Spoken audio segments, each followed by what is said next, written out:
From the Understood Podcast Network, this is ADHD Aha, a podcast where people share the moment when it finally clicked that they, or someone they know, has ADHD. My name is Laura Key. I'm the editorial director here at Understood. And as someone who's had my own ADHD aha moment, I'll be your host.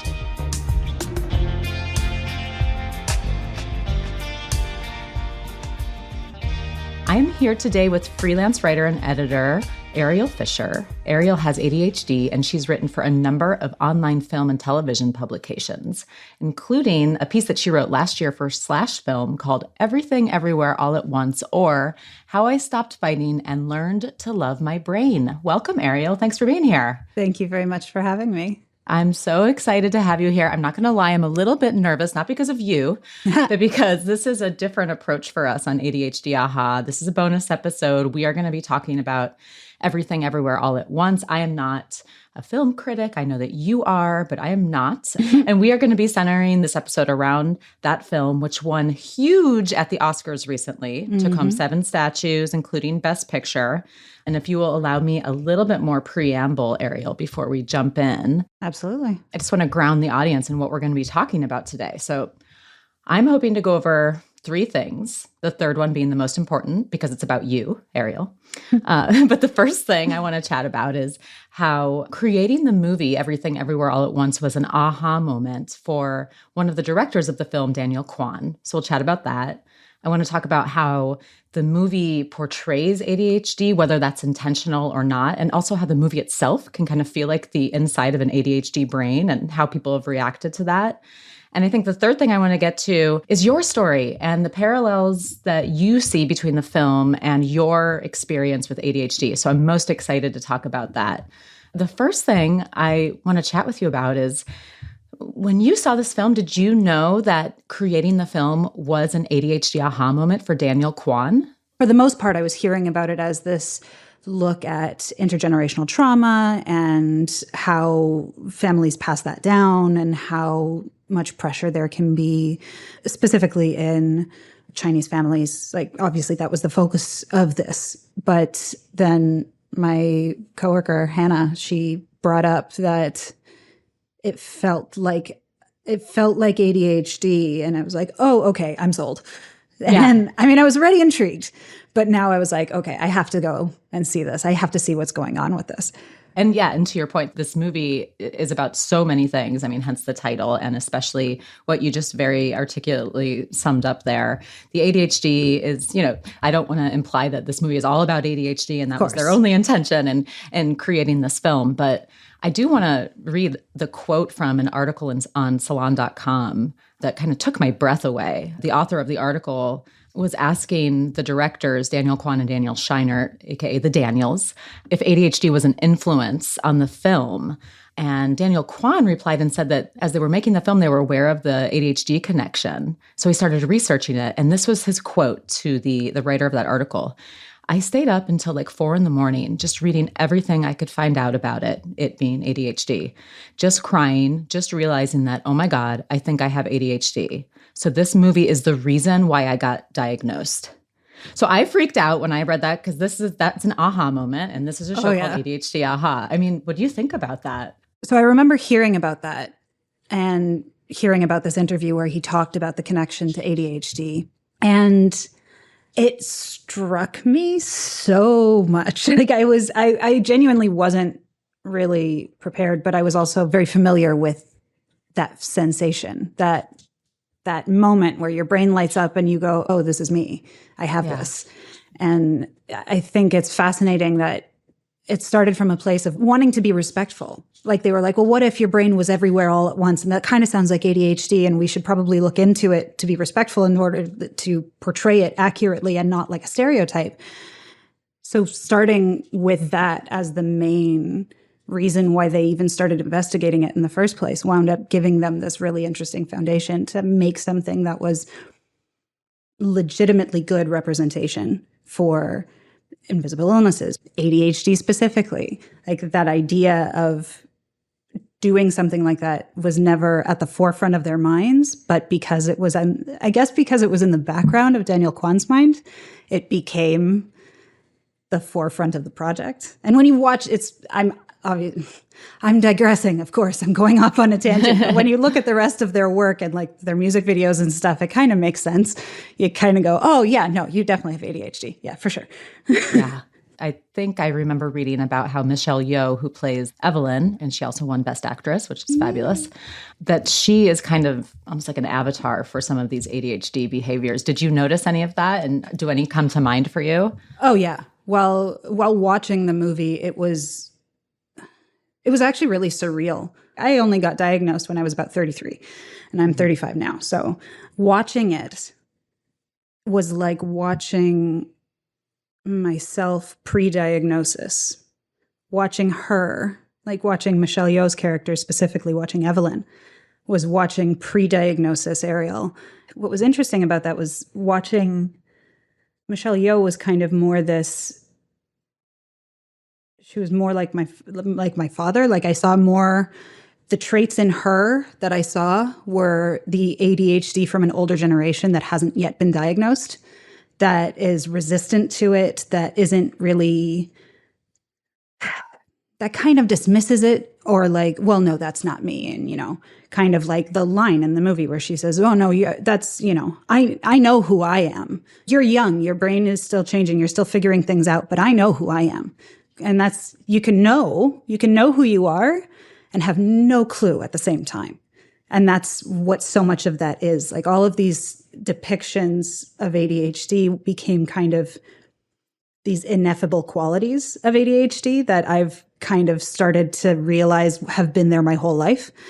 And with Jobu, when she does her head tilt thing and then clicks back and she's able to kind of tap into all of these different parts of the multiverse and herself simultaneously,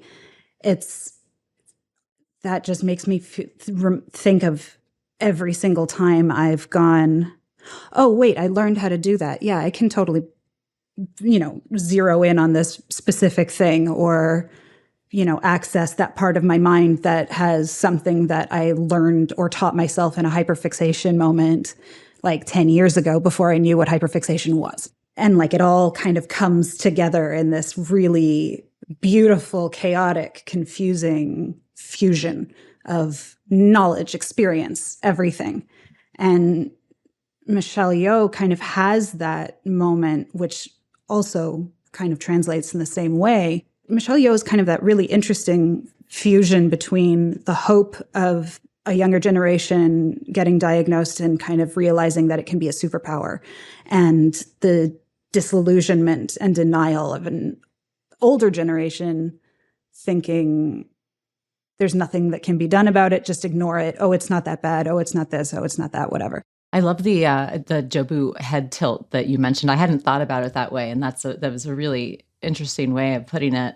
I felt a lot of ADHD-ness, I guess, in the Evelyn character when she's sitting at the desk where Jamie Lee Curtis works, and she's totally, I guess you could say, zoning out, and she's in multiple rooms at once, and people are like, are you here? And then she comes back to the room. Like this kind of, not dissociating maybe, but like just so distracted, so out. I mean, did you catch that as well? Oh, I'm sure you did. Oh, for sure. That moment where like you can be in the middle of a thought and then all of a sudden you're wondering if you should have pasta for dinner. And then like you snap back and you're like, wait a minute, what was I talking about? Oh shit. Yeah. It's that weird kind of coexistence of having your mind feel like it's everywhere all at once. Yeah, exactly. I mean, the title itself, Ariel, it's like, it just blows my mind. Everything, everywhere, all at once. I was in a therapy session and that just kind of rolled off my tongue. And I was describing all these ADHD challenges that I had. And he was like, it sounds like your brain is chaos. And I was like, yeah, my brain is chaos right now. And I can't compartmentalize. I mean, I actually really appreciated how they separated the film into like the 3 thirds, even though like, here, now we're going to talk about everything. Now we're going to talk about everywhere. Now at the very end, we're going to talk about all at once. I needed that. Mm-hmm. I'm curious to hear from you how you have heard people who don't have ADHD, as far as you know, maybe some of their frustrations with the film. I'm just going to guess that you've heard that before. Oh, yeah. Oh, Tell me about it. It was really fascinating hearing people talk about it and just being like, it's just too much. It's just noise. It's just a lot. And it's like, yes, that's the point. It's supposed to be. Like, is this not what your brain is like? Is this not what it feels like for you on a daily basis, every waking moment of every single day? No? Okay. Totally. Just me? Fine. I've had some people say this film just needed an editor, which is ironic now because they won Best Editing. And the editing is outstanding. I know. But I'm like, but that's what I like about this film is I feel like rather than adapting to, and again, I'm making this all about ADHD. I know the film is not all about ADHD, but like rather than adapting to a more traditional format that people are used to, we say, no, this is how our mind is working. Exactly. And that's the thing that makes this so good. And that's one of the many, many aspects of this film that just gets me so excited and so hyped, especially for other people with ADHD. And I'm like, oh, did you see the movie about our brains? Isn't it great? So much of our lives as people with ADHD is rooted around trying to exist as neurotypically as possible in a neurotypical world as a neurodiverse person. And it doesn't work. It's like trying to fit a square peg in a round hole. And it is a constant struggle. It never ends. And the more you fight it, the worse it feels. And the more you hate yourself and the more you feel like you're not good enough and you're just not trying hard enough. And maybe you're just too lazy or maybe this, maybe that, maybe the other. But when we're allowed to do things our way, when we're allowed to learn in the way that we learn best, when we're allowed to create in the way that makes sense for us, to share in the way that speaks to us, and any of that, it's incredible. It's beautiful. It's terrifying. It's wonderful in a million different possible ways. And this is what you get when you allow someone with ADHD to function the way their brain does, rather than conforming to some kind of neurotypical framework. And that's like, it's not for everybody. And not a lot of people are going to get that. Not only is it, as you've mentioned, it's about many different things aside from ADHD, but in the way that it is connected to ADHD, it's made from the vantage point of someone who has it, about the experience of having it, and at the same time about the experience of existing while it happens to be there. So it's that simultaneous, like, this is about ADHD, but it's also just about living when you happen to have it. And that's, for people like us, that's huge. Like, you're going to watch it and you're going to see yourself on the screen in a way that is impossible to articulate. See yourself on the screen and also feel yourself just in the way that the movie is made. I mean, everything you say is so right on. I wish I had written down the exact quote from Daniel Kwan when he accepted one of his many Oscars. He didn't use the term ADHD, but about unlocking your genius, because it's in there.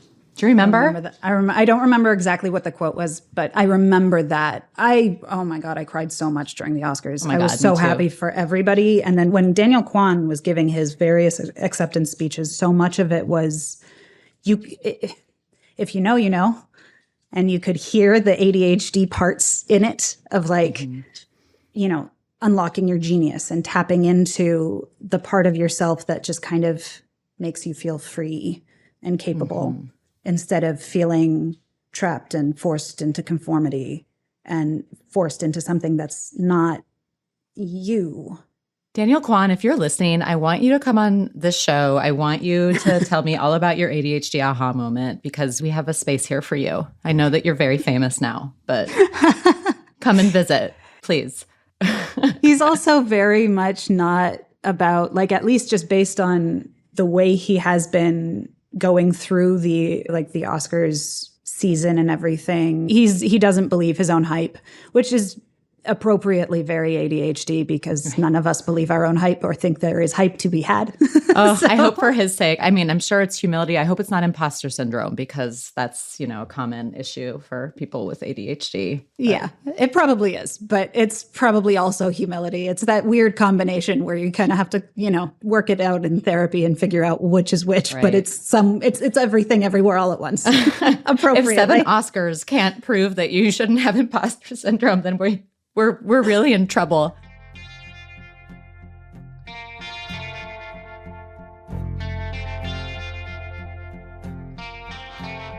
I want to hear more about you and how you see yourself in this film in terms of your ADHD.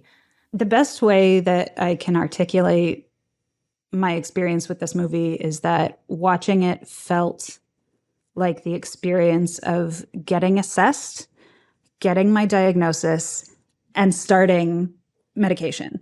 Why don't you take me through each of those? How does the movie feel like getting assessed? When I was getting assessed, I was in a really, really horrible place. I had dealt with depression, anxiety since I was like 16 years old. I always knew something was different about me, and I never knew what, and I could never really figure out how to identify it. So after 33 years of fighting against myself, I kind of just broke. I needed to step away from work and everything for a few months, and I was starting SSRIs for what became diagnosed as generalized anxiety disorder, which I didn't know I had, but which makes sense because I always knew I dealt with anxiety, but now it was like someone was saying, yes, no, you have this version of anxiety, which is terrible. Have fun. So my psychiatrist was like, because I brought up from the beginning, I think I have ADHD. And my psychiatrist was like, we will get there. We have to get the anxiety under control first. We can't just jump into giving you stimulant medication if that's not being handled, because it will make your life miserable. So once we did, it kept feeling like, well, no, something's still not right. And then that's when my psychiatrist was saying, this is where the ADHD comes in. The anxiety is actually under control. That vibration you're feeling, that like constant hum, that vibration in your skull is actually just the untreated ADHD. And that in and of itself was this big aha moment because I hadn't had anyone identify what that sensation was before. And so much of the beginning of that movie, knowing you're different, knowing you struggle with certain things, you're miserable in your life, but you're just going to keep going and you're going to make other people miserable along the way. Like I was being horrible. Not willingly, but I was just in such a terrible, terrible place. I was pushing people away from myself. I was pushing away my friends. I was being hurtful to my mom and my husband. They both kind of had to stop and like tell me at one point, like, we're here with you. We just want to help you. You can't treat us badly. Yeah. And I didn't even fully realize that I was. Like, I knew that I was hurting people, but I didn't realize that it was because I wasn't addressing the hurt itself that I was experiencing. And like, it's okay to be in pain, but that's something to address. That's not something to put on other people. And so much of Michelle Yeoh's character is that experience of lashing out, being kind of condescending, being dismissive. You kind of rely on the tools with which you were raised, which more often than not were harmful. Sometimes actively and sometimes just through nobody's fault. Like sometimes it just happens. You don't know what you're dealing with, so you don't know that your best intentions are harmful. My parents certainly didn't know. And they had no idea. Like when I got assessed and diagnosed and everything, they were completely shocked. And my mom has continued to be completely shocked and told me, you know, how sad she is that she didn't notice it sooner and that she couldn't make my life easier sooner. And my dad, the same thing. I remember being there myself and it was the same. We've got to get your anxiety under control and then we'll figure it out. And I was like, but I'm snapping at everyone and I'm distracted and I'm unfocused and I'm in this like pit. Yep. And I'm like, come on down here with me, everybody. Yep. Yeah. Exactly. Because you don't think you can get out of it. You don't think you have only ever existed in that place. And you don't know that there is an option for something else because everyone has always told you that the only option is to keep being miserable in order to present more like everybody else. Right, exactly. Like, you are wrong. The way you are is wrong. What you're doing is wrong. You need to do it more like me, more like them, more like everybody else. Have you tried just focusing a little harder? Is the bane of my freaking existence. Oh, it's the worst. It's the worst. So that was the assessment portion. Now, the diagnosis portion. Talk to me about your parallel between your own diagnosis to the movie. In the movie, when Michelle Yeoh is learning, when Evelyn is learning about Joba Tupaki, and that there are these multiple universes that exist simultaneously and that you can access them if you tap into a specific part of your brain. And sometimes it takes assistive devices. And sometimes if you're skilled enough or if you're, trained enough, you can do it without the assistive devices. Like there's, Joba Tupaki doesn't need them, right? Right. And just while watching it, it started to feel very familiar. And when I got my diagnosis, after years of suspecting, I had probably suspected I had ADHD for about 6 or 7 years and kept putting it off and putting it off. And there was always something to happen. And then the pandemic happened. And all of a sudden I was shut off from all of the extra external stimuli. And, I couldn't go out and go and do things. I couldn't go to, a concert with friends. I couldn't go to dinner with friends. Like all of that extra noise in my life was just suddenly gone. And I was left with this quiet din of myself without the extra stimulation that was potentially quieting my mind and making it easier for me to function. And I had no choice but to face it. And so I was just kind of stuck in this painful limbo, not knowing if it'll ever feel better because I had never felt what better was. And this is all I knew. And the day I went for my formal assessment and they did the test with like the computer and, monitoring my eye movement and everything and all that jazz. And he says, "Oh, you have ADHD." And it was like my heart exploded. There was just this immense sense of joy that I couldn't have anticipated and excitement. And then at the end of the appointment, I walked out and I went to the waiting room. My husband was waiting for me. And I came out of the door into the waiting room, locked eyes with him, started sobbing and laughing and said, "I have ADHD." And I didn't stop crying or laughing for almost an hour. Oh, wow. It was relief. It was vindication. It was joy. It was excitement. It was elation. It was electric. It was this incredible sensation of relief that I don't think I had ever experienced before in my life. And it was the acknowledgement that you aren't broken. You aren't wrong. You are just different, and different isn't bad. Wow. And it coordinated for me with, in the movie, when Michelle Yeoh starts actually trying things and getting the hang of it. And then she learns the story about Joba Tupaki and how she created Joba Tupaki. That all kind of flowed into the diagnosis part.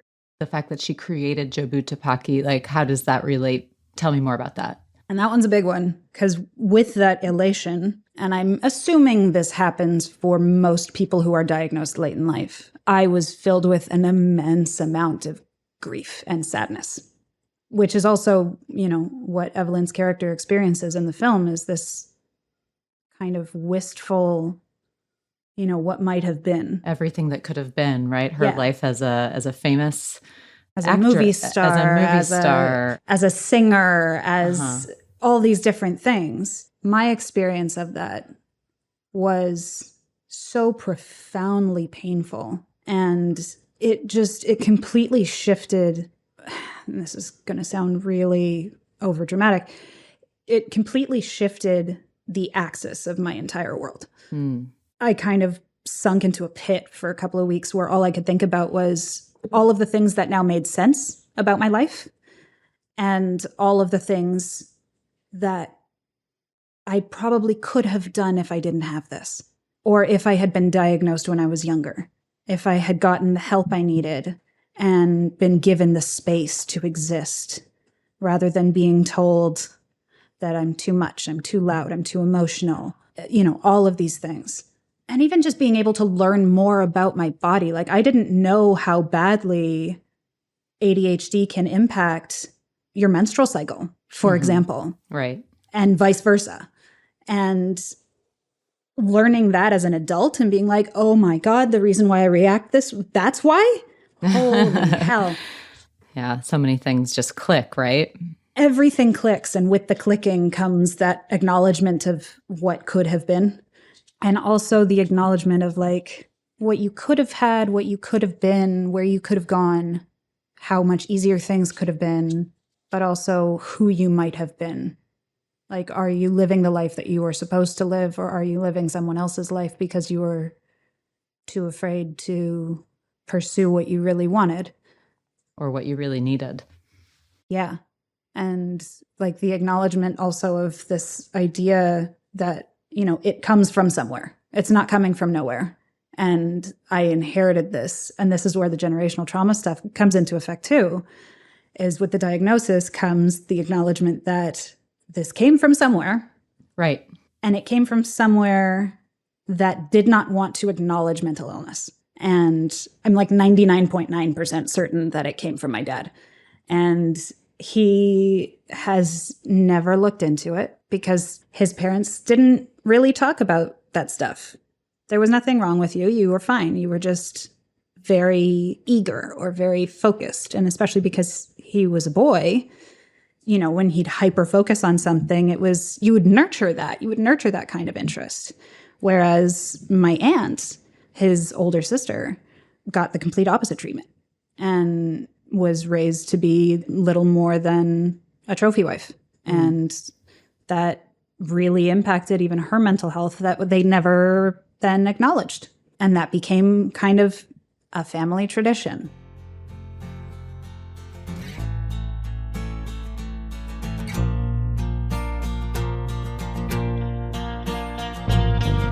What about the medication part of it? What's the parallel? I have a medication connection to the film as well. I'm curious if it's the same as yours.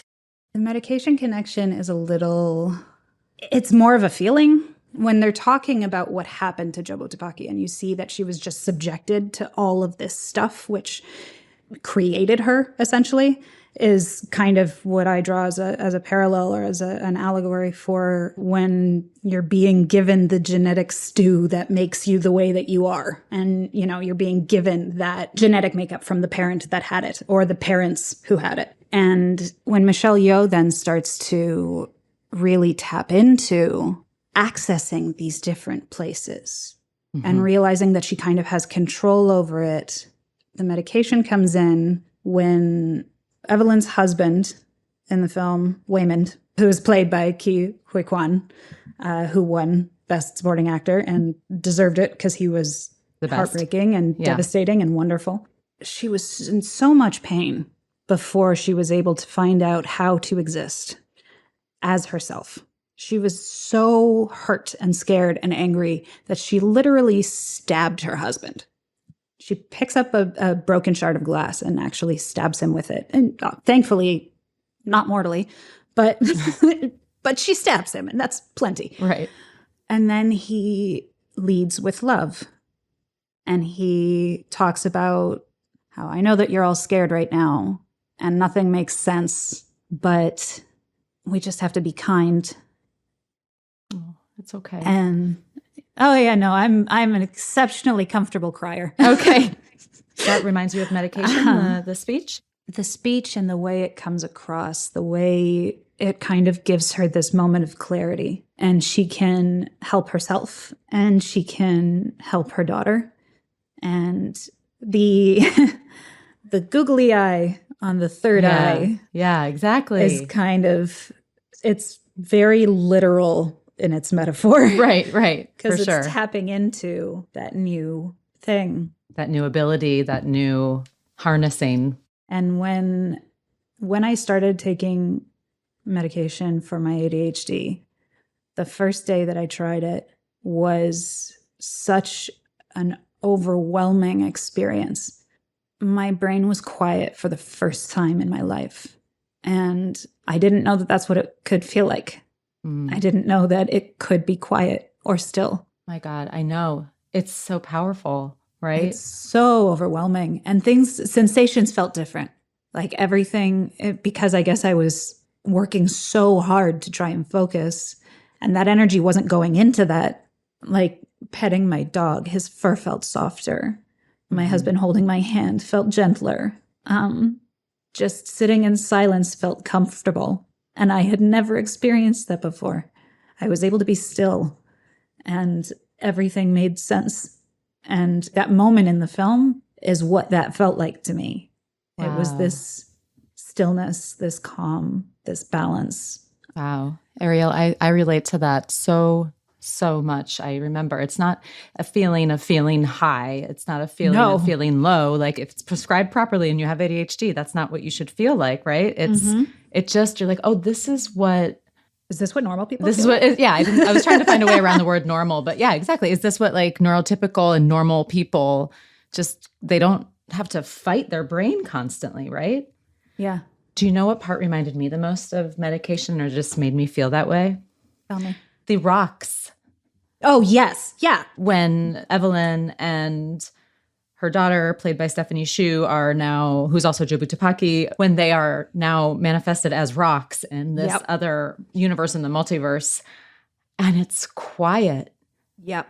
And they're just there, and they're kind of bored, but like, or Evelyn is kind of bored. But they're content with their boredness. But they're content with the nothing. Yeah, I'm just like, oh, it's quiet, especially in a movie that's full of so much noise and visual sensations and everything. Yep. And all of a sudden you just stop and you're like, oh, we're calm now. Yeah. That was my moment. I was like, whoa, that was wild. That was what it felt like for me. That's a big one for me too. It's so hard to pinpoint because that's the thing. It's so much of just the movement of the film, of how it progresses and how it moves through all of these things, that it kind of bleeds together into this ineffable kind of experience. Yeah, right? Totally. It's a really special movie and not everybody loves it, and I don't care. Yeah. And that's the thing, right? Like I remembered watching it with my mom after not that long ago.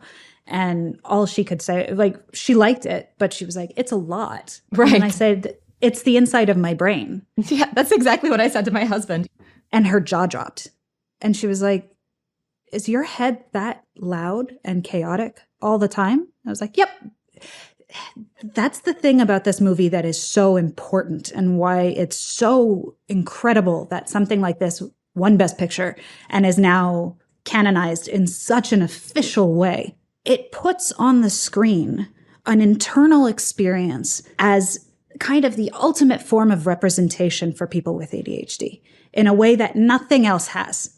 If you're seeing representation of ADHD in film and television, 9 times out of 10, it's Doug the dog from Up, which, to be fair, I have my Doug days, and I think we all have our Doug days. But like, it's not kids running around screaming at each other constantly. There's so much depth and complexity and nuance and pain and everything to it. And it's like this movie takes an ADHD brain and somehow put it on film.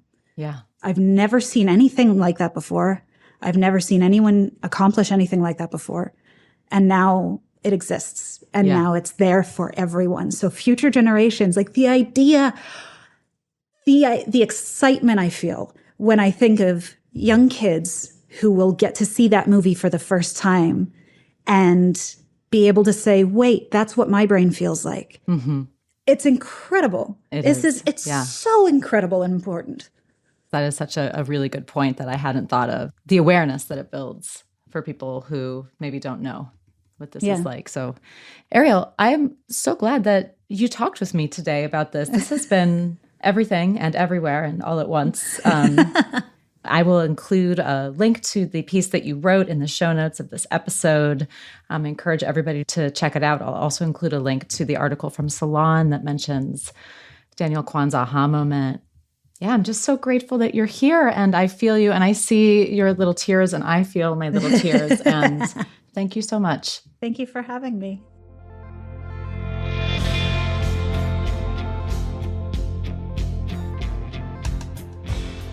You've been listening to ADHD Aha from the Understood Podcast Network. If you want to share your own aha moment, email us at adhdaha@understood.org. I'd love to hear from you. If you want to learn more about the topics we covered today, check out the show notes for this episode. We include more resources as well as links to anything we mentioned in the episode. Understood is a nonprofit organization dedicated to helping people who learn and think differently discover their potential and thrive. We have no affiliation with pharmaceutical companies. Learn more at understood.org/mission. ADHD Aha is produced by Jessamine Molly. Say hi, Jessamine. Hi, everyone. Brianna Barry is our production director. Our theme music was written by Justin D. Wright, who also mixes the show. For the Understood Podcast Network, Scott Koshira is our creative director, Seth Melnick is our executive producer, and I'm your host, Laura Key. Thanks so much for listening.